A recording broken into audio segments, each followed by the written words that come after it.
برادری کی بنیاد پر لڑنا، باہم فخر کرنا برے نتائج کا ذریعہ ہے۔ گناہوں کی بنیاد بھی تکبر ہے۔ اس لیے ہر مومن کو چاہیے کہ اپنے نوکر، خادم، ملازم یا کسی بھی مسکین پر کبھی بھی فخر و غرور کا اظہار نہ کرے، کیونکہ یہی اللہ کی سب سے پہلی نافرمانی وجود میں آئی تھی۔ تکبر کا یہ ذکر ضمناً آ گیا۔ ہم پھر اپنے موضوع کی طرف لوٹتے ہیں۔ اللہ نے آدم علیہ السلام کو پیدا کیا اور انہیں عالم بنا کر ہی تخلیق کیا، یعنی جب وہ پیدا ہوئے تو جاہل نہیں تھے۔ اللہ نے آدم علیہ السلام کو فرشتوں سے بھی بڑا عالم بنا کر پیدا فرمایا۔ بے شمار احادیث میں آدم علیہ السلام کی ابتدا اور ان کے علم کا ذکر موجود ہے۔ جب اللہ نے آدم میں مکمل روح ڈال دی اور وہ اپنے پاؤں پر کھڑے ہو گئے تو اللہ نے انہیں حکم دیا، جاؤ فرشتوں کی جماعت کو السلام علیکم کہو۔ آدم اور فرشتوں کی زبان عربی تھی، یہی زبان اہل جنت کی ہے۔ آدم گئے، جا کر سلام کہا، انہوں نے جواب میں کہا وعلیکم السلام ورحمت اللہ، یعنی تجھ پر اللہ کی سلامتی اور رحمت ہو۔ اللہ نے فرمایا یہ تیرا اور تیری اولاد کا آپس میں ایک دوسرے کو تحفہ اور ہدیہ ہے۔ اللہ نے آدم علیہ السلام کو ابتدا ہی میں تمام نام سکھا دیے۔ مفسرین نے ان ناموں کے بارے میں بہت بحثیں ذکر کی ہیں۔ مضبوط موقف سیدنا عبداللہ بن عباس رضی اللہ عنہما کا ہے کہ اللہ نے آدم علیہ السلام کو ہر چیز کا نام سکھا دیا تھا۔ مثلا یہ پہاڑ ہے، یہ سمندر ہے، یہ پرندہ ہے، یہ درخت ہے وغیرہ۔ وہ آسمان اور زمین کی ہر چیز کا نام جانتے تھے۔ یہ علم کیسا تھا، انسان نے کس طرح ہر چیز کا نام پہچان لیا۔ یقیناً اللہ انسان میں یہ طاقت پیدا کر سکتا ہے کہ وہ ہر علم کا احاطہ کر سکے۔ اللہ نے آدم علیہ السلام کو ہر چیز کا نام اور اس کی صنعت اور کام بھی معلوم کرا دیا۔ آگ، لوہے، لکڑی، غرض ہر چیز کا نام اور استعمال ذہن میں ڈال دیا۔ وہ کس قدر عظیم علم سے بہرور ہوئے، سبحان اللہ۔ بہرحال اللہ نے آدم علیہ السلام کو صرف شکل و صورت اور تخلیق ہی میں بلند مرتبہ عطا نہیں کیا تھا، بلکہ عقل و علم کے لحاظ سے بھی بلند درجے اور مقام پر فائز کیا تھا، جیسا کہ اللہ تعالیٰ فرماتے ہیں وَعَلَّمَ آدَمَ الْأَسْمَاءَ كُلَّهَا ثُمَّ عَرَضَهُمْ عَلَى الْمَلَائِكَةِ۔ اللہ نے آدم علیہ السلام کو ہر چیز کا نام سکھا دیا، پھر ان چیزوں کو فرشتوں پر پیش کیا اور فرمایا انبئونی باسماء هؤلاء ان کنتم صادقین۔ مجھے ان چیزوں کے نام بتاؤ اگر تم سچے ہو۔ مطلب یہ کہ تم اپنے دعوے میں کہاں تک سچے ہو؟ جب آدم کی تخلیق ہوئی تو تم نے کہا تھا اللہ جو چاہے پیدا کر لے، قسم ہے وہ ہم سے زیادہ معزز اور عالم نہیں ہوگا۔ اس دعوے میں اگر تم سچے ہو تو ذرا ان اشیاء کے نام تو بتاؤ۔ اللہ تعالیٰ نے آدم علیہ السلام کا زیادہ معزز ہونا، مکرم ہونا اور علم و معرفت والا ہونا واضح کرنے کے لیے فرشتوں کو حکم دیا کہ آدم علیہ السلام کو سجدہ کریں۔ یہ سجدہ تعظیمی تھا، عبادت والا سجدہ نہیں تھا۔ سجدہ تعظیمی پہلے وقتوں میں جائز تھا، لیکن اب حرام ہے۔ اسی لیے تو یعقوب علیہ السلام، ان کی بیوی اور 11 بیٹوں نے یوسف علیہ السلام کو سجدہ کیا تھا۔ بہرحال فرشتوں نے آدم علیہ السلام کو سجدہ کیا۔ اس سے معلوم ہو جاتا ہے کہ کون زیادہ عزت اور عظمت والا ہے۔ یقیناً آدم علیہ السلام زیادہ شرف اور منزلت کے حقدار ٹھہرے۔ جب اللہ تعالیٰ نے ان کی عزت، تکریم اور تعظیم ثابت فرما دی، تب علم و معرفت میں ان کی برتری ثابت کرنے کے لیے فرمایا اگر تم اپنے قول میں سچے ہو تو ان چیزوں کے نام بتاؤ۔ تب فرشتوں نے کہا قالوا سبحانك لا علم لنا إلا ما علمتنا إنك أنت العليم الحكيم۔ قال يا آدم أنبئهم بأسمائهم فلما أنبأهم بأسمائهم قال ألم أقل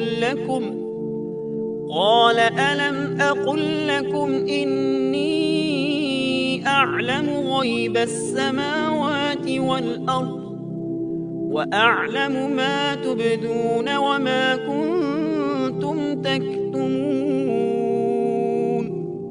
فرشتے کہنے لگے اے اللہ تو پاک ہے، ہمیں تو صرف اتنا ہی علم ہے جتنا تو نے ہمیں سکھا رکھا ہے، مکمل حکمت و علم والا تو ہی ہے۔ اللہ تعالیٰ نے آدم علیہ السلام سے فرمایا اے آدم تم ان فرشتوں کو ان چیزوں کے نام بتاؤ۔ آدم ہر چیز کا نام بتانے لگے، کسی جگہ بھی انہوں نے غلطی نہیں کی۔ جب انہوں نے فرشتوں کو تمام چیزوں کے نام بتا دیے تو اللہ تعالیٰ نے فرشتوں کو مخاطب کر کے کہا کیا میں نے تمہیں پہلے ہی نہیں کہہ دیا تھا کہ زمین اور آسمان کا غیب میں ہی جانتا ہوں، اور میرے علم میں ہے جو تم ظاہر کر رہے ہو اور جو چھپا رہے ہو۔ یہاں ذہن میں سوال ابھرتا ہے کہ فرشتے کیا چھپا رہے تھے؟ وہ راز والی بات یہی تھی کہ اللہ ہم سے زیادہ معزز اور عالم مخلوق پیدا نہیں کرے گا۔ واضح رہے ہم آپ کو صرف واقعات ہی نہیں سنا رہے، صرف سیرت اور تاریخ ہی بیان نہیں کر رہے، بلکہ قرآن بھی پڑھ پڑھ کر سنا رہے ہیں، اور قرآن کو اس وقت تک سمجھنا محال ہے جب تک کہ ان واقعات کی تفصیل موجود نہ ہو۔ خیر، اس کے بعد اللہ تعالیٰ نے اما حوا کو پیدا فرمایا۔ انہیں آدم علیہ السلام کے فوراً بعد پیدا نہیں فرمایا، بلکہ آدم علیہ السلام نے کافی عرصہ جنت میں تنہا بسر کیا، اور حدیث میں ہے کہ وہ وحشت محسوس کرتے تھے، تنہائی کو شدت سے محسوس کرنے لگے تھے۔ آخرکار ایک روز جب وہ سو رہے تھے تو اللہ تعالیٰ نے ان کی بائیں پسلی سے اما حوا علیہ السلام کو پیدا فرمایا اور آدم علیہ السلام کا ہم سفر بنا دیا۔ اللہ فرماتے ہیں یا ایھا الناس اتقوا ربکم الذی خلقکم من نفس واحدة وخلق منها زوجها۔ اے لوگو اپنے اس پروردگار سے ڈر جاؤ جس نے تم سب کو ایک ہی جان سے پیدا کر ڈالا، اور اس جان یعنی آدم علیہ السلام سے ان کی بیوی کو پیدا کیا۔ آدم علیہ السلام کے وجود ہی سے حوا کا وجود بنایا گیا، وہ کوئی الگ مخلوق نہیں تھی۔ جب آدم علیہ السلام بیدار ہوئے تو انہوں نے اپنے قریب ایک عورت کو بیٹھے دیکھا، پوچھنے لگے تم کون ہو؟ حوا علیہ السلام نے کہا عورت۔ آدم علیہ السلام نے پھر پوچھا تجھے کس لیے پیدا کیا گیا ہے؟ وہ بولی آپ کے لیے، تاکہ آپ مجھ سے سکون اور انس حاصل کریں۔ جب فرشتوں نے آدم علیہ السلام کو ایک عورت سے باتیں کرتے دیکھا تو کہنے لگے اب ایک اور نئی مخلوق پیدا کی گئی ہے۔ آدم علیہ السلام نے ان مخلوقات کا نام تو بتا دیا تھا جو مشہور و معروف تھیں، ان کا نام پوچھنا چاہیے۔ انہوں نے آدم علیہ السلام سے سوال کیا، انہوں نے فوراً جواب دیا حوا، اس لیے کہ اللہ نے تو آپ کو ہر چیز کا نام سکھا دیا تھا۔ فرشتوں نے کہا ان کا نام حوا کیوں رکھا گیا ہے؟ آدم علیہ السلام نے جواب دیا اس لیے کہ اسے ایک زندہ چیز سے پیدا کیا گیا ہے، حیات کی نسبت سے حوا نام رکھا گیا۔ مسلم شریف میں ہے، سیدنا ابو ہریرہ رضی اللہ عنہ روایت کرتے ہیں کہ رسول اللہ صلی اللہ علیہ وسلم نے فرمایا من كان يؤمن بالله واليوم الآخر فإذا شهد أمرا فليتكلم بخير أو ليسكت واستوصوا بالنساء خيرا فإن المرأة خلقت من ضلع وإن أعوج شيء في الضلع أعلاه إن ذهبت تقيمه كسرته وإن تركته لم يزل أعوج استوصوا بالنساء خيرا۔ جو شخص اللہ اور آخرت کے دن پر ایمان رکھتا ہے، جب وہ کسی معاملے کے لیے حاضر ہو تو بھلائی والی بات کرے یا خاموش رہے، اور عورتوں کے بارے میں بھلائی کی وصیت حاصل کر لو، یعنی ان کے ساتھ اچھا سلوک کرو، کیونکہ عورت پسلی سے پیدا کی گئی ہے اور پسلی میں زیادہ ٹیڑھا حصہ اوپر والا حصہ ہوتا ہے۔ اگر تم اس کو سیدھا کرنا چاہو گے تو توڑ ڈالو گے، اور اگر اس کو چھوڑ دو گے تو وہ اسی طرح ہمیشہ ٹیڑھی رہے گی۔ عورتوں کے بارے میں بھلائی کی وصیت حاصل کر لو۔ مطلب یہ کہ اسی حالت میں گزر بسر کرو، عورتوں کے بارے میں بھلائی کی وصیت حاصل کر لو۔ اس حدیث کا مطلب یہ ہے کہ عورتوں پر جبر کر کے زبردستی ان کی طبیعت کو بدلا نہیں جا سکتا، اور عورت ذات کو نہایت نرمی اور پیار سے رکھو۔ ان کی طبیعتوں میں ٹیڑھا پن ہے، وہ کبھی جذبات سے مغلوب ہو جاتی ہے اور عقل کھو بیٹھتی ہے۔ اگر کوئی اسے سیدھا کرنا چاہے تو اس سے لا تعلقی، دوری اور طلاق کی نوبت آ جائے گی۔ اگر اسے چھوڑ دو گے تو ٹیڑھا پن برقرار رہے گا۔ مرد کو بہت حوصلے سے اس صورتحال کو سنبھالنا چاہیے۔ احادیث میں سیدنا ابراہیم علیہ السلام کی زوجہ سیدہ سارہ علیہ السلام کا قصہ موجود ہے۔ وہ حوا علیہ السلام کے بعد کائنات کی سب سے زیادہ خوبصورت عورت تھی۔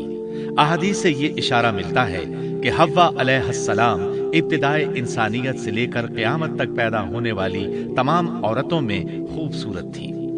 اب ابلیس لگا اپنے وسوسے شروع کرنے۔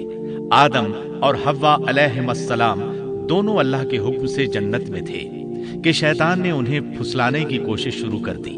اللہ تعالیٰ فرماتے ہیں، وَقُلْنَا يَا آدَمُ اسْكُنْ أَنْتَ وَزَوْجُكَ الْجَنَّةَ وَكُلَا مِنْهَا رَغَدًا حَيْثُ شِئْتُمَا۔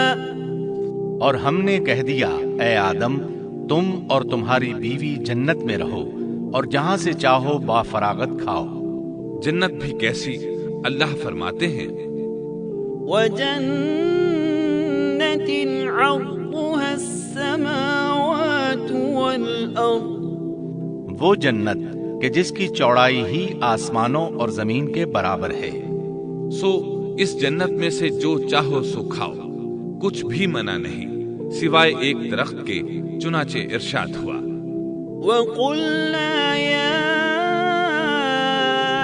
آدَمُ اسْكُنْ أَنْتَ وَزَوْجُكَ الْجَنَّةَ وَكُلَا مِنْهَا رَغَدًا حَيْثُ شِئْتُمَا وَلَا تَقْرَبَا هَذِهِ الشَّجَرَةَ فَتَكُونَا مِنَ الظَّالِمِينَ۔ اور ہم نے کہا، اے آدم، تم اور تمہاری بیوی جنت میں رہو، پھر جس جگہ سے چاہو با فراغت کھاؤ، اور اس درخت کے پاس مت جاؤ ورنہ ظالموں میں سے ہو جاؤ گے۔ ایک اور جگہ فرمایا، وَإِذْ قُلْنَا لِلْمَلَائِكَةِ اسْجُدُوا لِآدَمَ فَسَجَدُوا إِلَّا إِبْلِيسَ أَبَى فَقُلْنَا يَا آدَمُ إِنَّ هَذَا عَدُوٌّ لَكَ وَلِزَوْجِكَ فَلَا يُخْرِجَنَّكُمَا مِنَ الْجَنَّةِ فَتَشْقَى إِنَّ لَكَ أَلَّا تَجُوعَ فِيهَا وَلَا تَعْرَى وَأَنَّكَ لَا تَظْمَأُ فِيهَا وَلَا تَضْحَى۔ اور جب ہم نے فرشتوں سے کہا کہ آدم کو سجدہ کرو تو ابلیس کے سوا سب نے سجدہ کیا۔ ابلیس نے انکار کیا تو ہم نے کہا، اے آدم، یہ تیرا اور تیری بیوی کا دشمن ہے، خیال رکھنا ایسا نہ ہو کہ وہ تم دونوں کو جنت سے نکلوا دے اور تو مصیبت میں پڑ جائے۔ یہاں تو تجھے آرام ہے، نہ تو بھوکا ہے اور نہ ننگا، اور نہ تو یہاں پیاسا ہوتا ہے، نہ دھوپ سے تکلیف اٹھاتا ہے۔ گویا اللہ نے سیدنا آدم علیہ السلام کو وسوسے سے پہلے ہی خبردار کر دیا تھا۔ ان آیات سے یہ بھی پتا چلا کہ انسان سے ابلیس کی عداوت اور دشمنی ابتدا ہی سے چلی آ رہی ہے، اور یہ بھی ثابت ہوا کہ جو لوگ کہتے ہیں کہ انسان ابتدا میں ننگا تھا، ان کا قول صحیح نہیں، اس لیے کہ اللہ تعالیٰ نے جنت میں بھی آدم علیہ السلام پر لباس رکھا اور زمین میں بھی لباس نازل کر دیا، جیسا کہ اللہ تعالیٰ فرماتے ہیں، یا بنی آدم قد انزلنا علیکم لباسا یواری سوآتکم وریشا وَلِبَاسُ التَّقْوَى ذَلِكَ خَيْرٌ۔ اے آدم کی اولاد، ہم نے تم پر لباس کو نازل کیا جو تمہاری شرمگاہوں کو چھپاتا ہے اور زینت کا سبب بھی ہے، اور تقوی کا لباس اس سے بھی بہتر ہے۔ لہٰذا آدم ابتدا میں ننگے نہیں تھے، انہیں تو ننگے پن کا علم ہی نہیں تھا، نہ ہی ان کی بیوی کو برہنہ ہونے کا علم تھا۔ اللہ نے آدم علیہ السلام کو کامل نعمتوں سے نوازا، بھوک نہ پیاس، یہاں تک کہ پیاس کے اسباب سے بھی محفوظ، نہ گرمی اور نہ دھوپ، پھر بے انتہا حسن و جمال، مشقت نہ تکلیف، بدبختی نہ بدقسمتی۔ آدم اور حوا علیہ السلام کے دلوں میں وسوسہ ڈالنے کے بارے میں بھی قرآن نے روشنی ڈالی ہے۔ فَوَسْوَسَ لَهُمَا الشَّيْطَانُ، پھر شیطان نے ان دونوں کے دلوں میں وسوسہ ڈالا۔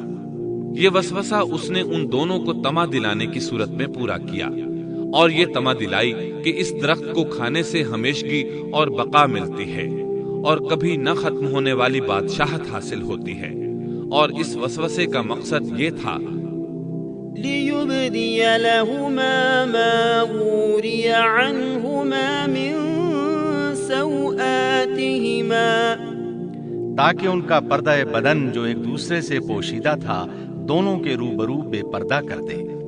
ان کی شرمگاہوں کو ننگا کرنے کے لیے اس نے ایسا کیا۔ وہ دونوں کپڑے میں ملبوس تھے، ستر ڈھانپ رکھا تھا۔ جب انہوں نے اس درخت سے کھایا تو لباس نیچے گر گیا، دونوں برہنہ ہو گئے۔ یہی شیطان چاہتا تھا کہ انہیں برہنہ کر دے، اللہ کی نافرمانی پر اکسائے۔ ارشاد ہوتا ہے فَوَسْوَسَ إِلَيْهِ الشَّيْطَانُ قَالَ يَا آدَمُ هَلْ أَدُلُّكَ عَلَى شَجَرَةِ الْخُلْدِ وَمُلْكٍ لَا يَبْلَى۔ شیطان نے انہیں وسوسہ ڈالا، کہنے لگا اے آدم، کیا میں تجھے دائمی زندگی کا درخت اور وہ بادشاہت نہ بتلا دوں جو کبھی پرانی نہ ہو؟ جب تم اس درخت سے کھاؤ گے تو ہمیشہ زندہ رہنے والے بن جاؤ گے اور زبردست بادشاہت حاصل کر لو گے۔ اس نے یہ تمنا بھی دلائی۔ وَقَالَ مَا نَهَاكُمَا رَبُّكُمَا عَنْ هَذِهِ الشَّجَرَةِ إِلَّا أَن تَكُونَا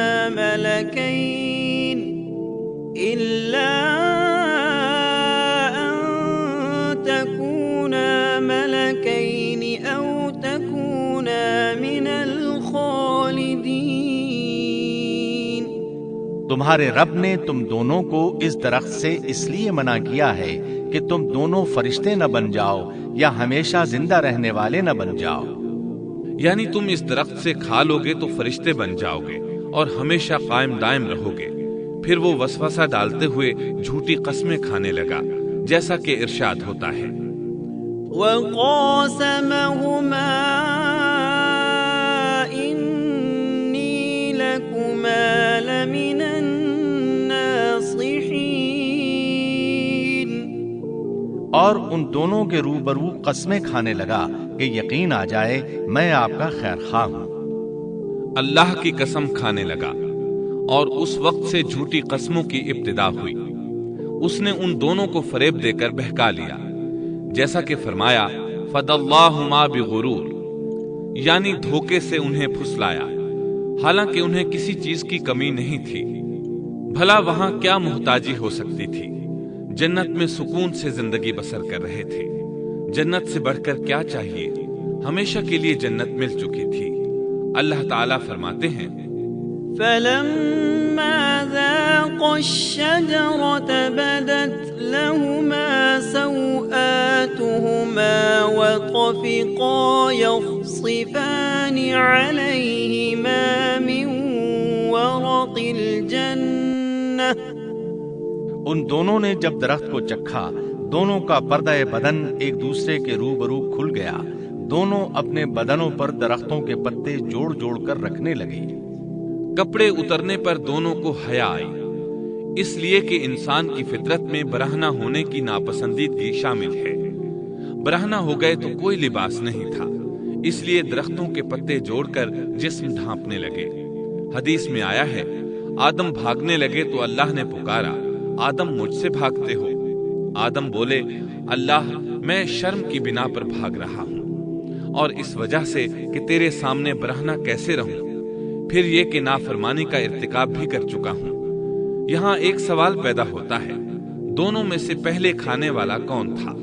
اس بارے میں راجح قول یہ ہے کہ وہ حوا علیہ السلام تھی۔ انہی نے آدم علیہ السلام کو طمع دلاتے ہوئے اس غلطی پر آمادہ کیا تھا، جیسا کہ بخاری شریف میں نبی اکرم صلی اللہ علیہ وسلم نے فرمایا، لولا حواء لم تخن انثى زوجها۔ اگر حوا نہ ہوتی تو کوئی عورت اپنے خاوند سے خیانت نہ کرتی۔ حوا علیہ السلام نے انہیں غلطی میں مبتلا کیا تھا۔ اگر حوا علیہ السلام نہ ہوتی تو آدم بھی خیانت میں مبتلا نہ ہوتے اور نہ معصیت میں مبتلا ہوتے۔ تب اللہ نے انہیں پکارا، وَنَادَاهُمَا رَبُّهُمَا أَلَمْ أَنْهَكُمَا أَنْ تِلْكُمَا الشَّجَرَةِ وَأَقُلْ لَكُمَا إِنَّ الشَّيْطَانَ لَكُمَا عَدُوٌّ مُبِينٌ۔ کیا میں نے تم دونوں کو اس درخت سے نہیں روکا تھا، اور کیا یہ نہیں کہا تھا کہ شیطان تمہارا کھلا دشمن ہے؟ اب توجہ طلب بات یہ ہے کہ اس موقع پر دونوں نے کیا طرز عمل اختیار کیا؟ کیا وہ دونوں اپنی معصیت پر بضد رہے اور تکبر کرنے لگے، جیسا کہ ابلیس نے سجدہ کرنے سے انکار کیا تھا اور پھر لگا تھا اپنی معصیت پر اصرار کرنے، یا ان دونوں نے توبہ کر لی؟ جی ہاں، دونوں نے توبہ کر لی، جیسا کہ قرآن مجید میں آتا ہے، قَالَا رَبَّنَا ظَلَمْنَا أَنفُسَنَا وَإِن لَّمْ تَغْفِرْ لَنَا وَتَرْحَمْنَا لَنَكُونَنَّ مِنَ الْخَاسِرِينَ۔ دونوں نے کہا، اے ہمارے رب، ہم نے اپنا بڑا نقصان کیا، اور اگر تو ہماری مغفرت نہ کرے گا اور ہم پر رحم نہ کرے گا تو واقعی ہم خسارہ پانے والوں میں سے ہو جائیں گے۔ اس قصے میں ایک سوال یہ ذہن میں پیدا ہوتا ہے کہ جب سیدنا آدم علیہ السلام کو ابلیس نے سجدہ نہ کیا تو اللہ تعالیٰ نے اسے مردود بنا کر جنت سے نکال دیا، پھر وہ سیدنا آدم علیہ السلام کو اس درخت کے قریب کس طرح لے گیا جبکہ وہ جنت سے باہر ہو چکا تھا؟ قرآن کریم میں اس بارے میں یہ الفاظ آئے ہیں، پھر شیطان نے ان کے دلوں میں وسوسہ ڈالا۔ یہ وسوسہ اس نے کیسے ڈالا جبکہ وہ جنت سے نکالا جا چکا تھا؟ مفسرین نے اس کے جواب میں لکھا ہے کہ اس نے جنت سے باہر رہ کر یہ وسوسہ ڈالا تھا۔ جیسے آج کل تار اور بغیر تار کے آواز کو دور دراز علاقوں تک پہنچایا جا سکتا ہے، ایسے ہی شیطان نے اپنی طاقت سے یہ وسوسہ ان کے دلوں تک پہنچایا۔ لگے ہاتھوں ابلیس کی حقیقت بھی سن لیں۔ ابلیس کے لفظی معنی انتہائی مایوس کے ہیں۔ یہ راندہ درگاہ ہونے کے بعد ہمیشہ ہمیشہ کے لیے اللہ کی رحمت سے مایوس ہو گیا تھا، اس لیے اسے یہ لقب ملا، ورنہ روایات کی روح سے اس کا اصل نام عزازیل تھا۔ پہلے یہ جنات میں سے تھا، اپنے رب تعالی کی اطاعت سے نکل کر ابلیس ہوا۔ اس کا علم ناقص تھا، مزاج ناپاک تھا، وہ غرور اور تکبر میں مبتلا ہو گیا تھا۔ یہاں یہ بات بھی ذہن نشین کر لیں کہ انبیاء خطا اور گناہ سے پاک ہوتے ہیں، ان پر اللہ تعالیٰ کی مستقل حفاظت اور نگرانی قائم رہتی ہے۔ اگرچہ انبیاء بھی انسان ہوتے ہیں اور تمام انسانی تقاضے انہیں لاحق ہوتے ہیں، لیکن ان کے عمل اور ارادے میں کسی قسم کی بدی اور شر کا عمل دخل قطعاً نہیں ہوتا۔ ان کا ہر قول اور عمل بلکہ ہر حرکت اور سکون کی حالت بھی انسانیت کے لیے بہترین نمونہ ہوتے ہیں۔ البتہ بشر ہونے کی وجہ سے بھول کا امکان ہوتا ہے، تاہم بھول ہو جانے کی صورت میں انہیں فوراً ہی خبردار کر دیا جاتا ہے۔ بھول ہو جانا بشری طبیعت کا خاصہ ہے، اللہ تعالیٰ نے ہر انسان کی فطرت میں یہ چیز رکھی ہے۔ انبیاء سے بھول چوک ہو جانے میں بھی اللہ تعالیٰ کی کئی ایک حکمتیں پوشیدہ ہیں۔ مثلاً بہت سی قومیں اپنے نبیوں کے معجزات دیکھ کر ان میں ربوبیت کی صفات کی قائل ہو گئی، یہاں تک کہ بعض قوموں نے اپنے نبیوں کو اللہ یا اللہ کا بیٹا بھی جانا۔ جب انبیاء سے بھول اور لغزشیں ہوئیں تب گویا لوگوں پر یہ واضح کیا گیا کہ یہ الہ نہیں ہے۔ الہ ہوتے تو کس طرح ان سے بھول ہو سکتی تھی۔ اس سے یہ بتانا بھی مقصد تھا کہ انبیاء انسان ہی ہوتے ہیں، کوئی ماورائی مخلوق نہیں ہوتے۔ سیدنا آدم علیہ السلام کے واقعے پر غور کرنے سے یہ حقیقت مزید واضح ہو جاتی ہے کہ سیدنا آدم علیہ السلام کی یہ لغزش گناہ نہیں تھی۔ ممنوع درخت کا پھل کھاتے ہی سیدنا آدم علیہ السلام اور اماں حوا کا لباس اتر گیا تھا۔ اس لباس کے بارے میں مفسرین نے لکھا ہے کہ وہ لباس دراصل نور کا تھا، یعنی وہ جنت کا خاص لباس تھا جو صرف اسی عالم میں پہنا جا سکتا ہے۔ اللہ تعالیٰ نے اپنے فضل و کرم سے جنت میں ان کی ستر پوشی کا انتظام فرما دیا۔